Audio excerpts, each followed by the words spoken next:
Yeah, but what's it really like? I'm Scott Ott with Bill Whittle, and this is Bill Whittle Now.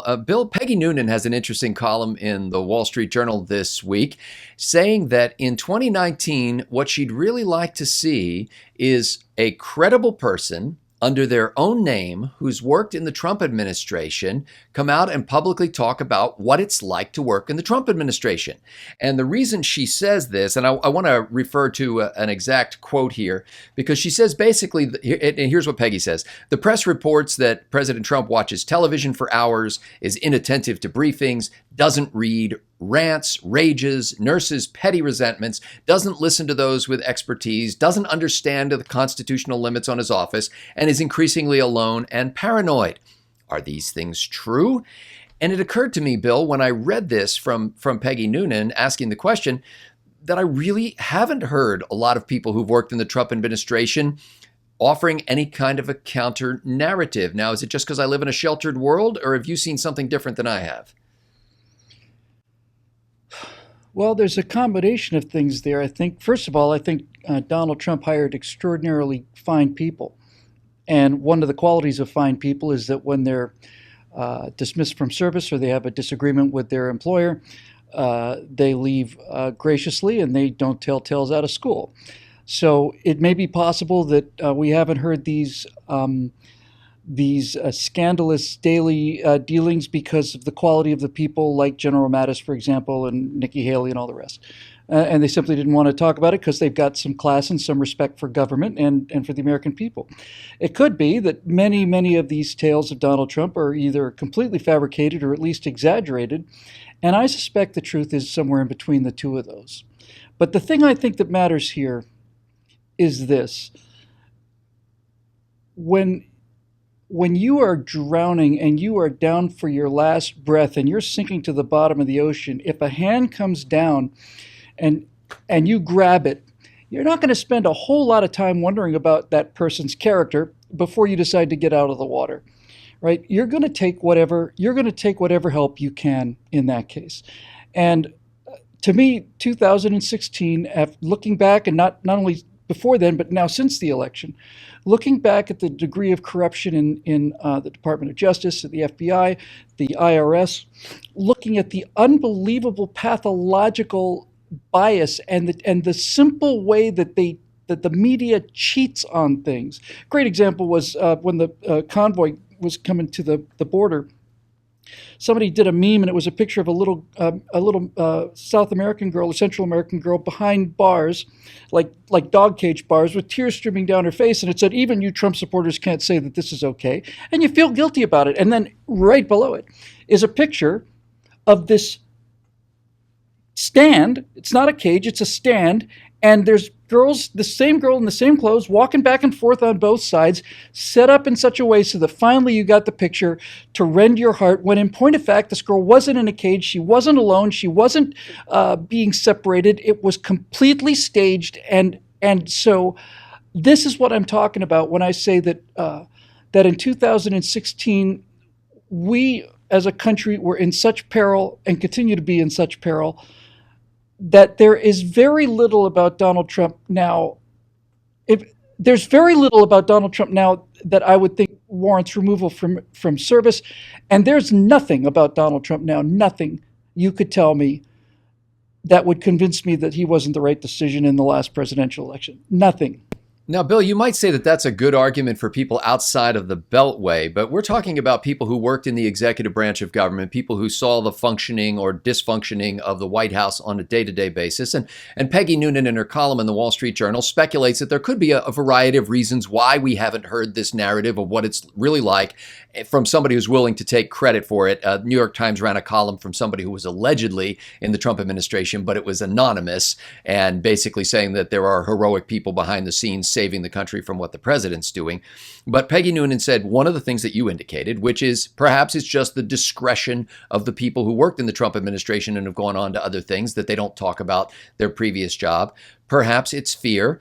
Perhaps it's people who work in the administration are not used to functioning in that kind of an atmosphere and aren't really sure what's just an idiosyncrasy and what is, outside of the bounds of propriety, for example. They just don't even know what it's like to work in the White House, and this is the only example they have.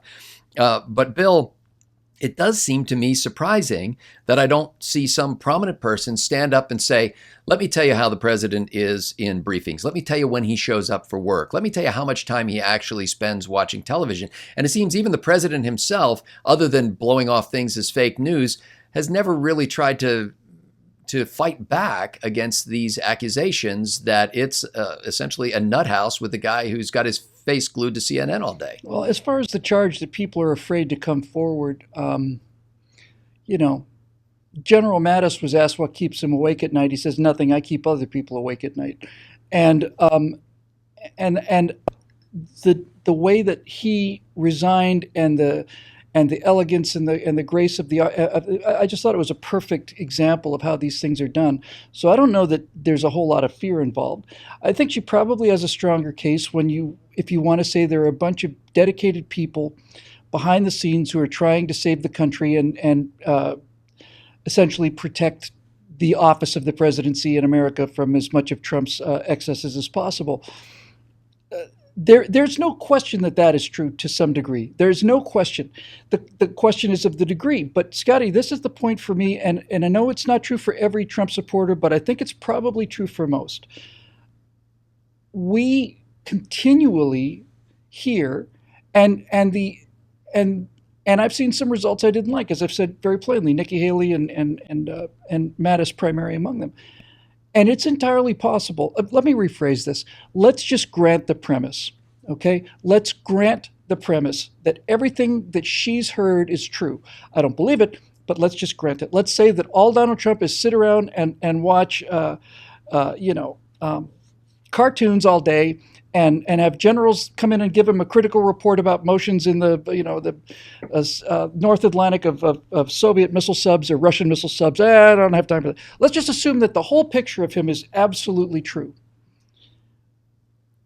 Nevertheless, in the desperation that we found ourselves in, this outcome is far preferable to the other outcome, because we talked about the corruption and so on, but what we didn't talk about was the things that Hillary Clinton and the Democrats would have done, would have put two exceedingly left-wing justices on the Supreme Court, which would have meant the end of the government. The Supreme Court has come to the point now where it simply determines whether or not laws are going to pass and which ones we're going to suppress, which ones we're going to not. That would have been pretty much the whole shooting match just there. We wouldn't have had the economic growth. We wouldn't have had any number of things. And Hillary Clinton strutting around after her Libyan war, we saw he died with that cackle afterwards. We don't know what the international situation would be. So I guess what I'm trying to say in summary is, are there things about Donald Trump that bother me and worry me? Absolutely, there are. Is it possible that things are much, much worse than the public has been shown? It's possible. Ultimately, is it going to change my mind about supporting Donald Trump? No, it won't. It will not change my mind. I bought this car as is. I signed a contract to myself that says I am purchasing this vehicle as is. No warranty, no guarantee. Take it or leave it. That's it. And I think most Americans do that. So am I disappointed when I hear stories like this? Am I concerned? Yes, I am. But I also feel the kind of freedom that you have when you are faced with what might be a bad choice versus a fatal choice. And once you understand that, when you get to that point, then all of a sudden everything else is clear. That whatever negatives there are, the positives outweigh them in view of the alternative. Well, history will doubtlessly record more than we know now, and lucrative book deals will certainly lure out people from the administration or former members of the administration. But day by day, We don't get the luxury all the time of knowing that from 20 years hence. And day by day, we come here on Bill Whittle Now to analyze what's happening in the news right now. It's made possible by members at billwhittle.com who have gone to that website and clicked that Become a Member link. Some of these folks are contributing $10 a month. Some folks are contributing $550 a year to make this enterprise possible. We're grateful for those people who have done that, and for the people who share these videos around the world. So for Bill Whittle, I'm Scott Ott. Thanks to the members at billwhittle.com for making this possible.